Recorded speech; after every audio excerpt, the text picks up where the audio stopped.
Bismillahirrahmanirrahim. Assalamualaikum warahmatullahi wabarakatuh. Video kali ini saya akan membahas tentang konsep dasar dari technopreneurship.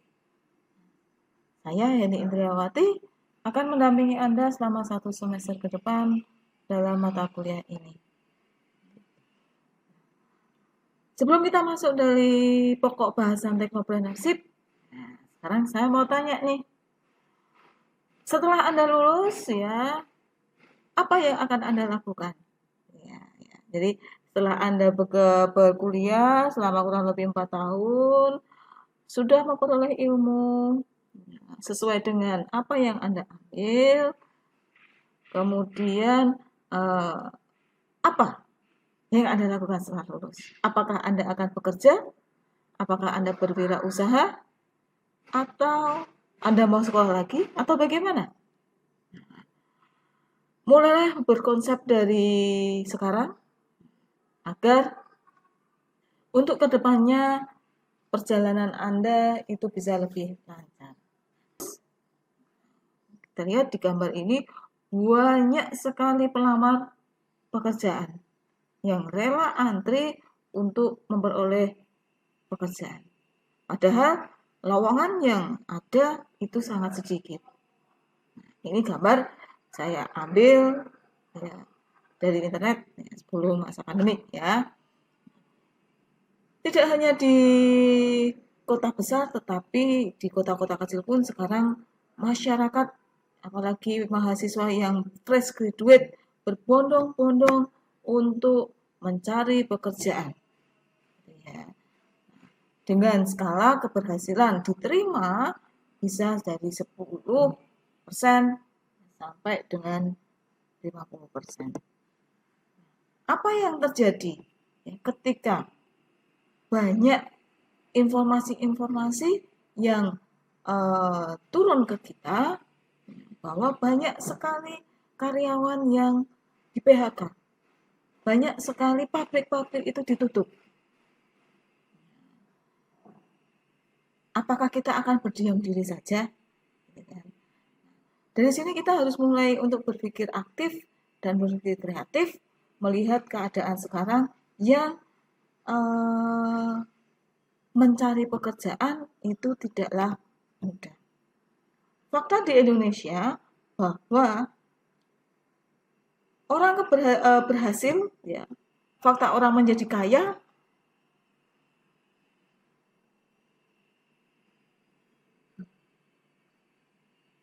Oke. Kita lihat fakta orang. Oke. Kita lihat grafik.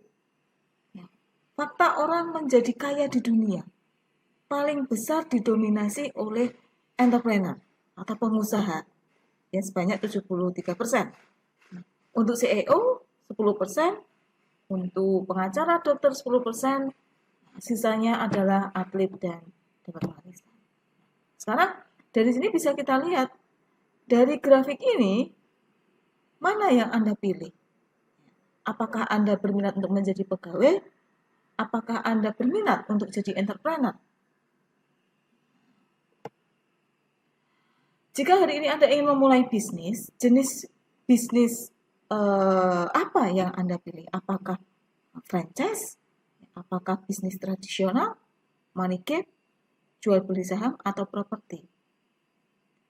Kita sebagai mahasiswa harus mulai aktif dalam arti melihat peluang, di mana peluang itu yang nanti akan menjadi satu bisnis yang bisa kita jalankan. Nah, contohnya saja, misalkan kita berada di kelas, bisnis apa yang bisa kita lakukan? Mungkin bisa menjual pulsa, Nah, terus kemudian naik lagi levelnya, kita berada di kampus. Apa yang kita apa yang masyarakat atau warga kampus butuhkan? Kita bisa sediakan. Mungkin dengan menyediakan makan siang atau catering. Naik lagi di masyarakat umum yang sekarang eranya adalah era mobile. Kita menyediakan jasa untuk mengantar. Yang sekarang sudah ada, itu ada Gojek, ada Grab, dan aplikasi lainnya. Di sini kita lihat bahwa peluang itu ada, tinggal bagaimana kita untuk memanfaatkannya. Gitu ya. Memanfaatkan dalam arti apa? Memanfaatkan untuk menjadi satu usaha yang menghasilkan. Kita lihat terjadi pergeseran antara zaman dulu ya, dan zaman sekarang. Dulu transportasi ya masih menggunakan, kalau mau pesen taksi kita pakai telepon ya. Kalau menggunakan travel dulu ada Cipaganti ya, kita telepon. Sekarang semua by phone gitu ya. Semua menggunakan mobile. Perhotelan juga sama. Sekarang sudah dikuasai oleh aplikasi Android. Ada Agoda, ada Traveloka, retail gitu ya.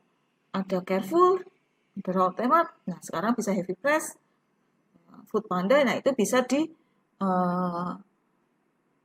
pesan melalui aplikasi, kemudian diantar sampai rumah. Dari manufaktur ada Alibaba. Nah, tujuan dari semuanya ini adalah memudahkan masyarakat ya, dalam memanfaatkan teknologi. Kita sebagai pelaku, ya, pelaku yang nantinya akan menjalankan bisnis, bisa memanfaatkan teknologi untuk mendukung usaha kita. Ya. Nah,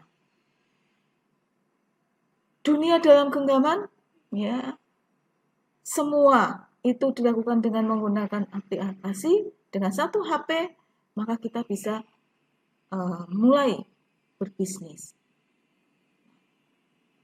Modalnya relatif kecil, menjangkau orang lebih banyak, bisa waktunya 24 jam, bisa dijalankan kapan saja, di mana saja, oleh siapa saja, dan menghemat biaya promosi. Karena apa? Kita tidak perlu cetak brosur.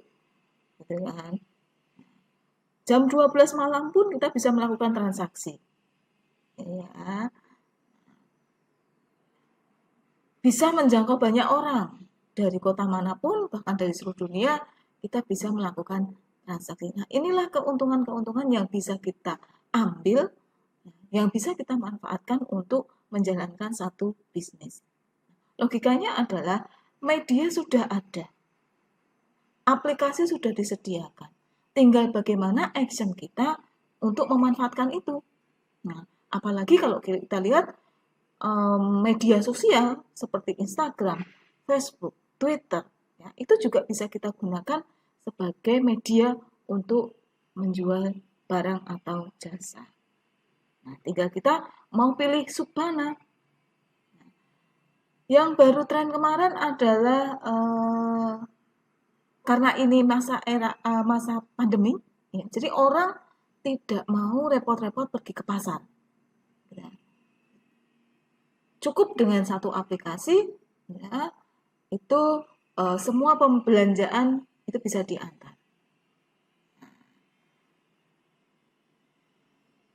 Itu bisa menjadi contoh ya, untuk kita membangkitkan ide bisnis.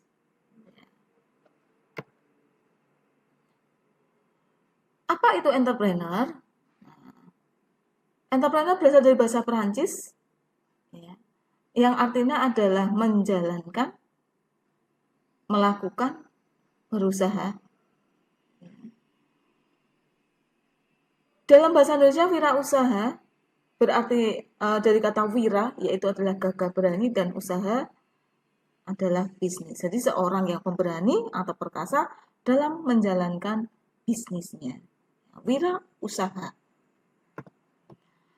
Entrepreneur adalah seorang inovator yang menggabungkan sumber daya dan teknologi yang berbeda dan konsep-konsep bisnis untuk menghasilkan produk atau jasa baru yang mengenali setiap kesempatan yang menguntungkan. Bisa menyusun strategi, dan yang berhasil menerapkan ide-idenya. Nah, di sini seorang entrepreneur bukan sekedar pedagang, namun lebih jauh, ya, yaitu berhubungan dengan mental manusia itu sendiri. Ya, apakah optimis dalam menjalankan bisnisnya? Apakah dia mempunyai rasa percaya diri? Apakah dia mempunyai efisiensi dalam mengelola bisnisnya berhubungan dengan waktu, tuntutan dari kreativitas, ketabahan dalam menghadapi ancaman, ulet,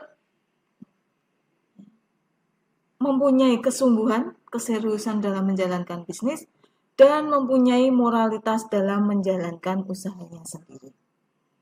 Jadi bukan hanya seorang pedagang, tetapi seorang entrepreneur mempunyai nilai lebih, di mana jiwa-jiwa itu nanti yang akan mendukung keberhasilan bisnisnya.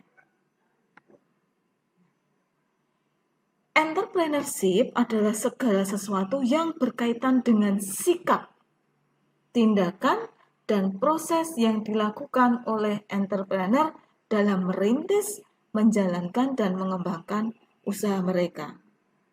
Nah, kemampuan ini bisa dilihat dari mana? Dilihat dari kesempatan atau peluang bisnis. Kalau seperti tadi saya ungkapkan, sekarang masa era pandemi, ya orang tidak mau ke pasar, berarti kita membuat satu aplikasi yang melayani jasa untuk membelikan barang-barang yang dibutuhkan oleh masyarakat. Nah, nanti nilai plusnya adalah apa? Bisa dalam segi kemasan. Kemasannya dibuat lebih baik, nanti akan menjadi satu nilai plus dan akan merambah memperbanyak pelanggan.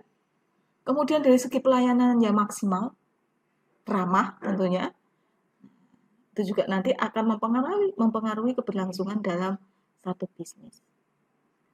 Serta kemampuan mengoptimalisasi sumber daya. Nah, sumber daya di sini tidak hanya sumber daya manusia, tetapi juga sumber daya material. Bagaimana mengoptimalkan sumber daya yang ada itu. Dan mengambil tindakan serta bermotivasi tinggi dalam mengambil resiko dalam rangka mensukseskan bisnisnya. Ada satu kesempatan, ya, kita manfaatkan sumber daya, kemudian kita mengambil tindakan.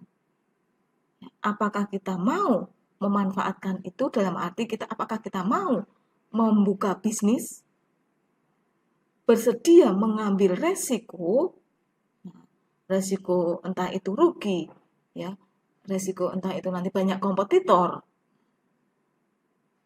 atau pesaing dalam rangka mensukseskan bisnisnya.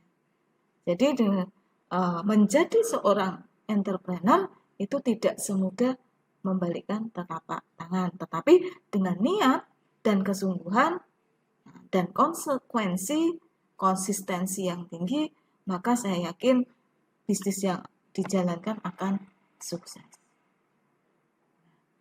Memulai usaha itu dari mana? Ya, mulai usaha itu ada karena sebuah peluang.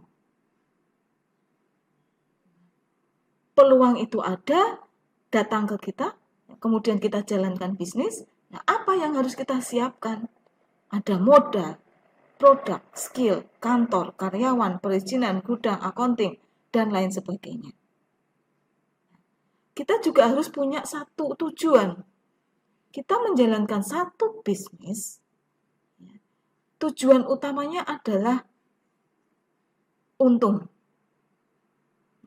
Dikatakan untung jika kita bisa balik modal. Nah, bisa balik modal ini membutuhkan satu yang namanya proses. Proses. Nah, proses inilah yang memang benar-benar dibutuhkan seorang entrepreneur, ya, dari segi pengetahuan, pengalaman, konsistensi, kedisiplinan ya, dalam menjalankan usahanya. Filosofi dari entrepreneur, nah, dari marketing, kemudian HRD, manajemen keuangan, manajemen kualitas, logika matematika dan filsafat, informasi dan teknologi, itu dirangkum jadi satu. Ya. Jadi pengetahuan yang harus dimiliki oleh seorang entrepreneur. Dia harus menguasai marketing, menguasai pasar, ya. Dia menguasai sumber daya manusia, dia bisa mengolah keuangan, ya. Kemudian bisa memanage kualitas dari produk yang dijual, mampu atau mempunyai kreativitas, dan memanfaatkan teknologi. Nah, apakah Anda mempunyai ini semua? Saya yakin Anda pasti mempunyai. Nah, apa itu technopreneurship? Pengusaha yang membangun bisnisnya berdasarkan kemampuan di bidang ilmu, pengetahuan, dan teknologi. Menghasilkan produk dari hasil inovasi sendiri atau kelompok. Seorang entrepreneur memulai usaha kecil atau menengah. Jadi merintis dari bawah. Nah, permodalan itu dimulai dari modal sendiri dan di lingkungan terdekat. Ya.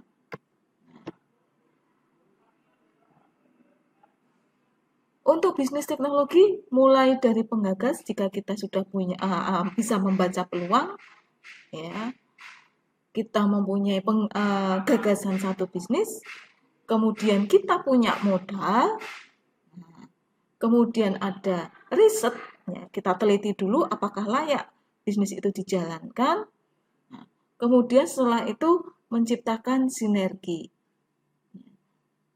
mulai dari inovasi produk, kemudian keadaan pasar, dan temuan-temuan baru ketika nanti bisnis sudah berjalan.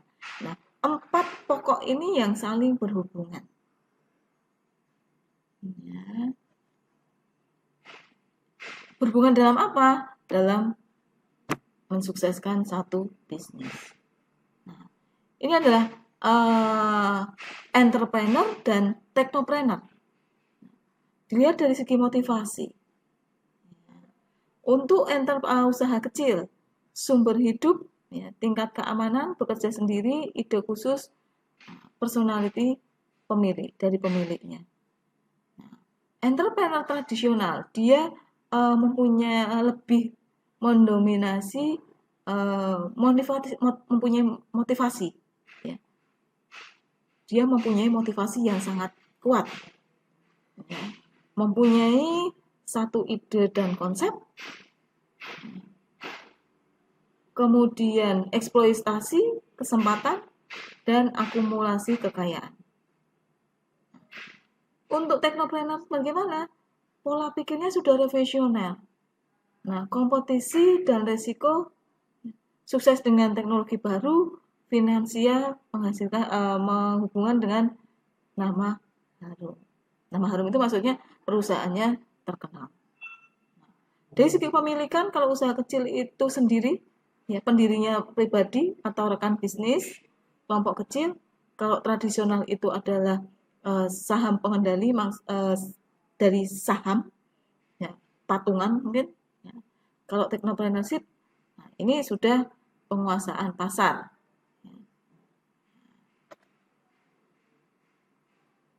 Ada gaya manajerial kepemimpinan. Ini bisa Anda pahami, ya. Untuk tenaga kerjanya bagaimana? Usaha kecil itu jaminannya rendah.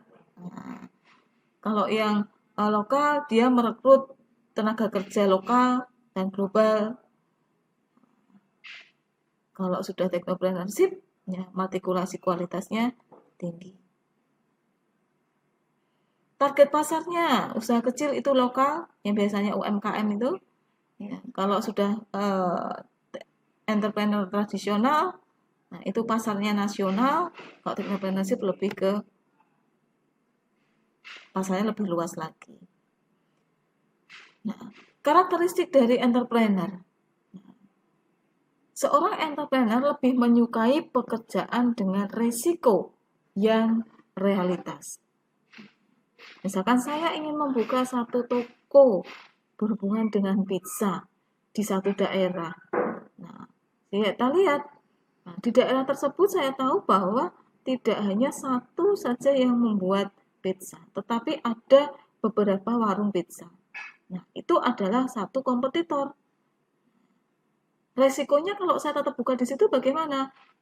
Harus disiapkan apakah produk saya mampu bersaing di situ? Apakah harga yang saya tawarkan itu adalah masuk di masyarakat di situ? Jadi resiko-resiko itu sudah bisa tergambarkan di awal kita menjalankan bisnis. Jadi kita harus mempunyai satu pengetahuan, bisa menganalisa resiko yang nanti akan datang. Seorang entrepreneur bekerja lebih giat dalam tugas-tugas yang memerlukan kemampuan mental. Tidak bekerja lebih giat hanya karena uang. Ingin bekerja pada situasi di mana dapat diperoleh pencapaian pribadi. Jadi mempunyai mimpi bahwa bisnis yang saya bangun itu akan berhasil. Menunjukkan kinerja yang lebih baik dalam kondisi yang memberikan umpan balik yang jelas dan positif. Cenderung berpikir ke masa depan serta memiliki pemikiran jangka panjang. Ya.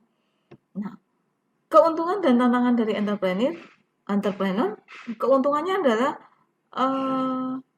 laba, kebebasan, kepuasan menjalani hidup. Bebas dari batasan gaji standar untuk pekerja yang distandarisasikan. Karena kita mengelola bisnis sendiri, kita bisa men-setting ya, bagaimana kita memperoleh satu income yang mungkin bisa lebih besar dari income pegawai. Kebebasan bebas dari pengawasan dan aturan birokrasi organisasi. Karena kita menjalankan bisnis sendiri, kita tidak terikat. Ya, istilahnya adalah kita tidak ikut orang, kita tidak ikut aturan orang.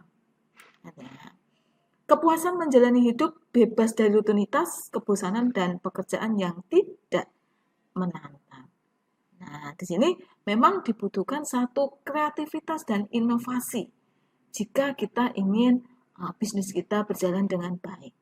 Karena apa? Karena seiring dengan berjalannya waktu, produk yang kita jual itu pasti akan mengalami dalam tanda kutip keusangan.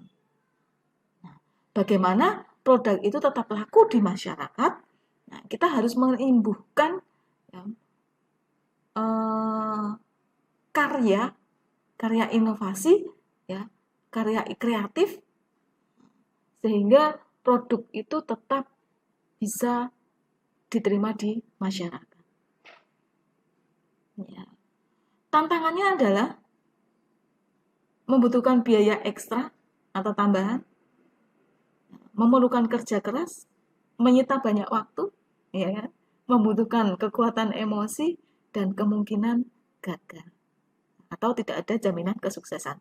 Nah, di sini memang benar-benar dituntut tekad yang kuat ya, jika kita ingin menjalankan bisnis. Nah, dengan kata lain, kalau kita tidak gerak, ya, kalau kita tidak berusaha, maka ya uang itu tidak akan datang. Keterampilan dasar dari entrepreneur, ya, mimpi, ya, service develop product, kemudian know how to create value, ya, and profitable price dari segi harga bagaimana, kemudian pasarnya bagaimana. Kalau bisnisnya jalan di tempat, maka itu bukan karakter seorang entrepreneur. Itu tadi ya, memang kita harus bergerak, ya. Kita harus aktif. Nah, langkah menjadi entrepreneur, kita mempunyai mimpi. Dari mimpi itu nanti kita akan mempunyai rasa bagaimana mimpi itu agar terwujud, gitu ya. Bagaimana caranya saya mempunyai, bagaimana mimpi itu bisa terwujud. Nah, contohnya, misalnya saya mempunyai mimpi membeli atau mempunyai mobil Ferrari, nah, misalkan itu ya. Nah, bagaimana cara saya agar mobil Ferrari itu bisa saya dapatkan? Jadi mulai dari diri sendiri, mulai bangkit, nah, usaha apa yang nanti kita planningkan, ya, diplanningkan dulu, kemudian di action sampai mimpi itu terwujud. Kemudian mampu untuk berinovasi, ya. Berinovasi menciptakan satu produk atau jasa menginovasi, bukan jasa ya, lebih ke produk, inovasi produk. Memanfaatkan pemicu. Nah, memanfaatkan pemicu itu adalah peluang yang ada, bagaimana kita bisa memanfaatkan peluang itu untuk menjadi sebuah bisnis. Melaksanakan, ya, action, kemudian menumbuhkan, ya, mulai menjalankan bisnis dengan semua manajerialnya. Ini adalah sikap dasar dari entrepreneur sejati, ya. Visioner, bersikap positif, percaya diri, ya. Kemudian asli, produknya yang kita jual, yang kita pasarkan itu adalah asli. Kalaupun tidak asli, kita bisa terapkan ATM, amati, tiru, dan modifikasi, ya. Berpusat pada tujuan, ya. Kemudian tahan uji, tidak takut gagal, siap menghadapi resiko, kemudian kreatif, bisa menjadi kompetitor atau pesaing yang baik, dan bisa menjadi pemimpin yang demokratis bagi karyawannya. Seorang entrepreneur melakukan pekerjaannya sendiri, ya. Nah, ini lebih khusus, ya. Jadi jika memiliki ini berarti 1 poin lebih. Fokus, sifat independen, mempunyai energi yang besar atau kemauan yang besar. Nah, seorang entrepreneur mampu bergerak dan beradaptasi dengan cepat. Seorang entrepreneur mempunyai toleransi yang tinggi terhadap kegagalan dan dapat menikmati ketidakpastian. Nah, kemudian seorang entrepreneur menaikkan kapital dan bekerja untuk saham. Nah, realitanya menjadi seorang entrepreneurship itu tidak mudah. Dibutuhkan satu kekuatan atau kekuatan, sifat, dan usaha yang lebih. Entrepreneur itu merupakan seni dan tidak cukup hanya belajar teori. Jadi memang harus dipraktekkan. Nah, nanti di mata kuliah saya, selain Anda mendapatkan teori, Anda juga akan praktek. Ya, sesuai dengan realitas dari entrepreneurship. Ya. Kalau tidak mencoba, maka akan sulit membuktikan bagaimana menjalankan satu bisnis. Istilahnya teori, ya, tapi tidak melakukan praktek. Oh, teorinya adalah kita harus bisa mengamati pasar. Ya, pasar yang baik itu jika produk kita bisa diterima di masyarakat, pesaingnya sedikit, ya. Kemudian orangnya kaya-kaya, tidak semata-mata itu. Ya. Menjadi tuan pada diri sendiri. Itu sekian materi yang bisa saya berikan untuk pengantar teknopreneurship. Selanjutnya kita akan bahas tentang bagaimana memunculkan ide bisnis ya dari mahasiswa. Ya. Kalau misalkan ada yang sudah menjalankan bisnis, nanti silakan diutarakan. Ya. Nah, tugas selanjutnya adalah silakan di forum nanti Anda memberikan satu masukan. Kira-kira bisnis apa yang cocok dengan diri saya, ya, dengan diri teman-teman semua. Mungkin itu yang bisa saya sampaikan. Semoga bermanfaat. Saya akhiri. Wassalamualaikum warahmatullahi wabarakatuh.